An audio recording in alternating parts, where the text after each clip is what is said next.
You're welcome to 𝐩𝐚𝐫𝐭𝐢𝐜.com television, your darling station. Today we are privileged to have one of Nigeria's finest political actor and a professional in his own right, medical director of multi-care hospital, Makurdi, Benue State. He's the one on the hot seat today. We're going to ask him a variety of questions. We're sure he's going to do justice to them. Sir, you're welcome. Thank you very much. May we meet you, sir, once again? My name is Dr. Jonah Ogbaji. I'm the proprietor and medical director of Multi-Care Hospital, Makurdi. I'm an active politician and a security consultant. So how can you describe Nigeria political scene today?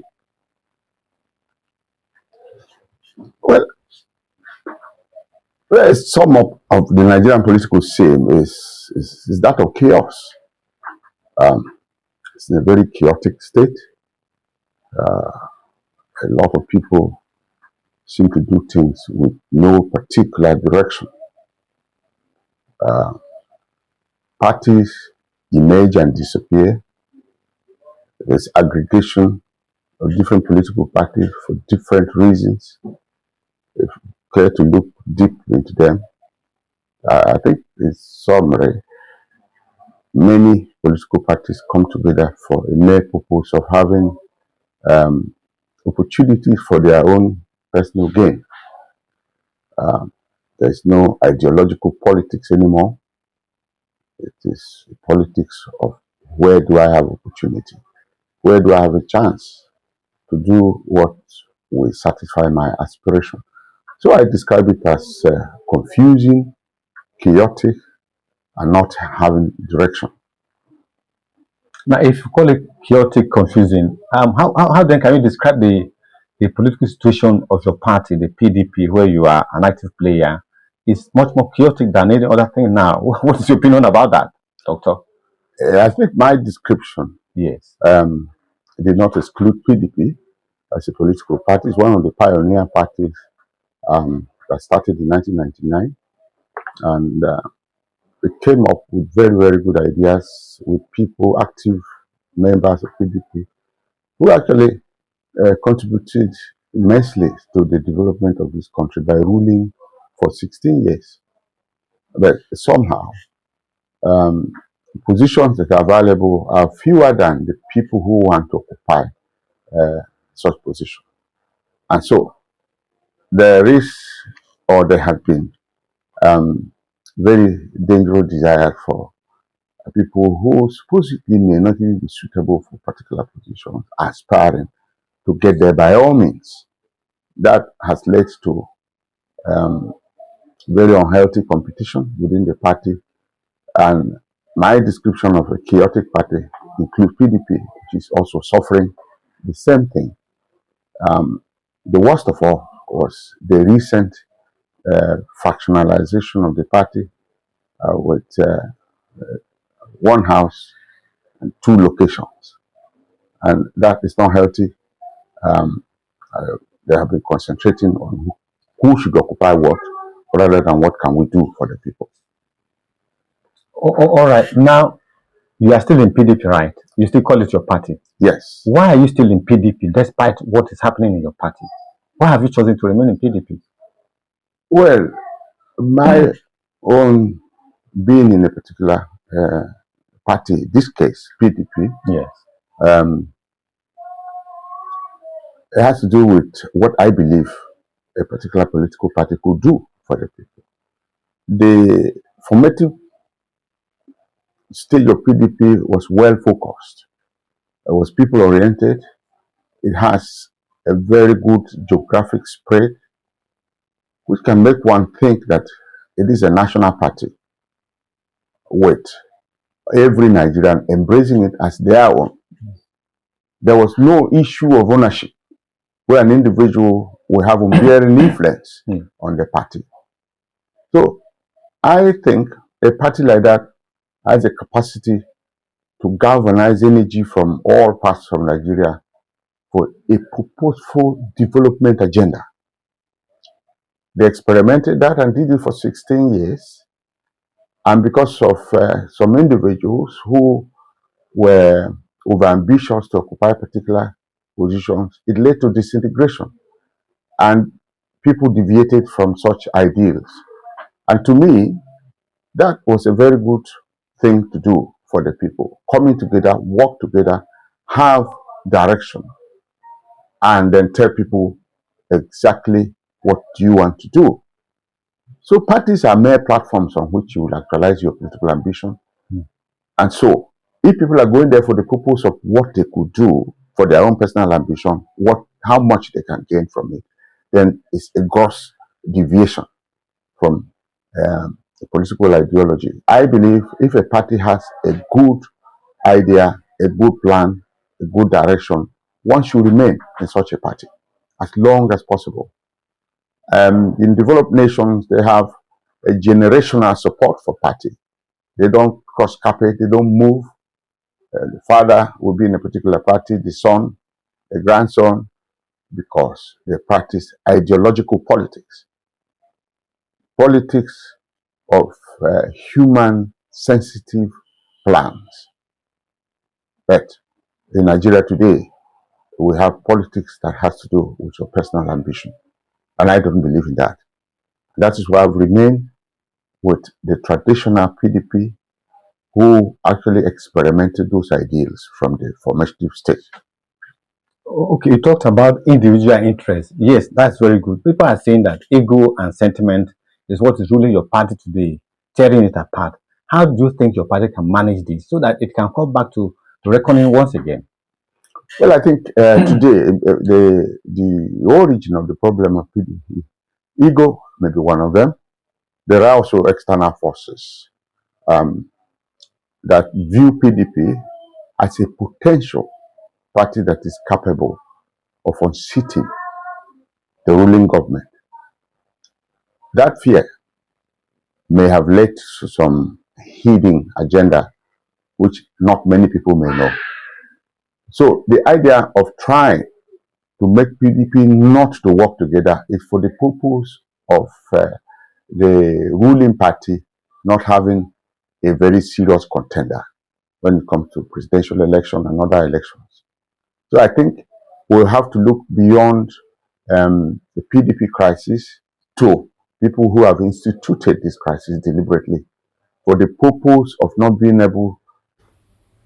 And I think if we look at it that way, we have no option than to make PDP work together. An example was the recent national convention, which all efforts were made to make sure it did not hold. Somehow, it held. The legal implication of not having a convention is it is the legitimacy that you can climb for contesting for presidency and other political positions. So if a party is unable to do convention, it means they will not be able to forward anybody for an election. And I think PDP went ahead, despite all the challenges, to do a very successful convention in Ibadan. Now that issue is still in contention. Which faction of PDP are you now? Well, my own group is the one that went to Ibadan to do a convention. That's the main one. The ones that Makinde and the rest are supporting. I think the other ones are just splitter groups from the main PDP. If you talk about contention, there are conditions for provisions in the constitution of the party that enable the party to have a convention. PDP met all the three conditions. They gave notice to the secretary endorsed the notice. They gave notice to INEC endorsed. There was a meeting and a general agreement that convention will hold. And this information was disseminated to the stakeholders. They have met the constitutional provision. And the issue of the law, the judiciary, has very, very little to do with the affairs of the party. Party is an association, a free association of people with their laws and rules. And as long as you follow those rules, the judiciary has no space. So when we carry party fight to court to resolve, it is an aberration. The courts will ultimately throw it back. And that is why the convention is holding. And it has held and is quite legitimate. So that is one big hurdle. Attempt to stop the convention failed. Oh, okay, Doctor, we want you to do something succinctly for us. Tell us what informed you being still a member of PDP while others are moving here and there, the campaign, defecting. You chose to remain in PDP. Tell our viewers succinctly why you are still so much attached to PDP, unlike what is happening in Nigeria. Why are you so ideologically inclined in Nigeria? Do you think it's going to give you anything in Nigeria going forward? Well, I have nothing to lose by sticking to what I believe about PDP as a party. I told you from the beginning and the formation of PDP, they had very wonderful ideas. And those ideas are still there. People-oriented ideas, people-sensitive ideas, and ideas of a projected plan for Nigerian development. They are there. It's the implementation of these ideas that people are unable to do effectively, that led to a gang up of political parties to unseat PDP. If we had constructive criticism of PDP flooring one way or the other, they would have adjusted their way and still be ruling this country. I know parties in the United States that rule for 25, 30 years, they remain in power. So being in power, you must have a reason. Being in the party, you must have a reason. My being in PDP is anchored on the fact that I believe in the development agenda and their blueprint during their formative stage. The existing parties we have, some of them were formed for personal reasons. Some of them were formed to create easy access to their ambition. Those who want to start for presidential election and other things, they have their personal parties. There's no reason why they will not be allowed to contest on that particular. So it is based on personal ambition. It's not based on national agenda. So PDP still has those characters and characteristics. And that is why I still believe that those who have wings to fly, they will still have the same wing to fly back to PDP at an appropriate time. Because I can see consistency. I can see Nigerians being disillusioned about the existing government that we have. And I can see people who will not be able to meet their political ambition and will be very, very happy to go back to where they believe. So consistency is synonymous with certainty. Inconsistency is synonymous with doubt. So I remain consistent because I believe that PDP has all it takes to lead the country. They have done it before. They will still be able to do it in the future. Do you think the party in power is really working to have one political party in Nigeria, single party in Nigeria ruling? No other party, single party system in Nigeria, as people are saying. Do you really believe in that? That is possible in Nigeria? That is what things are pointing at, and it is politically very dangerous. In a democratic setting, you don't allow one political party to monopolize power. When you have several political parties, that is the beauty of democracy. So when you make deliberate attempts to eliminate other contending parties, then it's no longer a democracy. It is dictatorship, which we ran away from the military. We want who will be involved in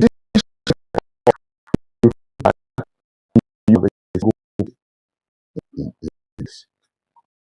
This will be limited. When you have freedom of choice, then it makes see all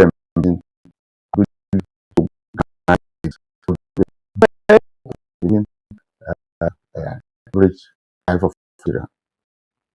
I think your opinion of ideological bent, keeping politics. What do you think political can do for Nigerians to embrace it and run like you are personally? I think it has to do with the party. The second interruptions in March 499